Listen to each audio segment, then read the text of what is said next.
മംഗളൂരു തിരുവനന്തപുരം വന്ദേ ഭാരതിൽ വിതരണം ചെയ്തത് കാലാവധി കഴിഞ്ഞ ഭക്ഷ്യവസ്തുക്കൾ. മാർച്ച് 24-ന് കാലാവധി അവസാനിച്ച ജ്യൂസാണ് ഇന്ന് യാത്രക്കാർക്ക് വിതരണം ചെയ്തിരിക്കുന്നത്. ഏറ്റവും കൂടുതൽ പണം മുടക്കി യാത്രക്കാർ യാത്ര ചെയ്യുന്ന ഒരു സംവിധാനത്തിലാണ് കാലാവധി കഴിഞ്ഞ ജ്യൂസ് യാത്രക്കാർക്ക് നൽകുന്നത്. മംഗളൂരുവിൽ നിന്ന് തിരുവനന്തപുരത്തേക്ക് പോവുകയാണെന്ന വന്ദേ ഭാരത് എക്സ്പ്രസിലാണ് ഇത്തരത്തിൽ ഭക്ഷണത്തോടൊപ്പം നൽകുന്ന ജ്യൂസ് കാലാവധി കഴിഞ്ഞത്. അതും മാർച്ച് മാസത്തിൽ കാലാവധി കഴിഞ്ഞാണ്. ഇതിപ്പോൾ ഏപ്രിലും കഴിഞ്ഞു, മെയ് മാസം കഴിയാറായി, ജൂൺ മാസത്തിലേക്ക് കടക്കുകയാണ്. 2 മാസത്തിലധികമായി ഇത്തരത്തിൽ ഈ ജ്യൂസിന്റെ കാലാവധി കഴിഞ്ഞിട്ട്. ഇപ്പോൾ ആദ്യത്തെ തവണയെല്ലാം മുൻപ് നമുക്ക് കൊച്ചിയിൽ ഒരു അനുഭവമുണ്ട്. കൊച്ചിയിൽ ഈ വന്ദേ ഭാരതിന് വേണ്ടിയുള്ള ഭക്ഷണം ഉണ്ടാക്കുന്ന സ്ഥലങ്ങളൊക്കെ എത്രത്തോളം വൃത്തിഹീനമാണ് എന്നുള്ളത് നമ്മൾ ദൃശ്യങ്ങൾ സഹിതം കണ്ടതാണ്. ഒരു യാത്രക്കാരൻ പങ്കുവരുന്നുണ്ട് ടെലിഫോൺ ലൈനിൽ.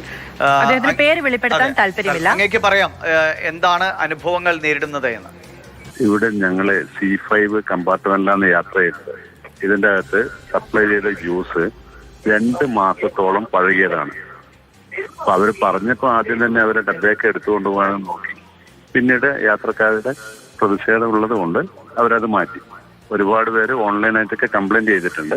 C5 യാത്ര ചെയ്ത കൂടുതൽ ആൾക്കാർക്കും ഒരു ബാച്ചാന്ന് ആയിരിക്കാം ചിലപ്പോൾ കൂടുതൽ ആൾക്കാർക്കും അതാ കിട്ടത്. C5 139 വിളിച്ച് പരാതി നൽകിയിട്ടുണ്ട്. പ്രത്യേകിച്ച് ഇടപെടലൊന്നും ഉണ്ടായില്ല.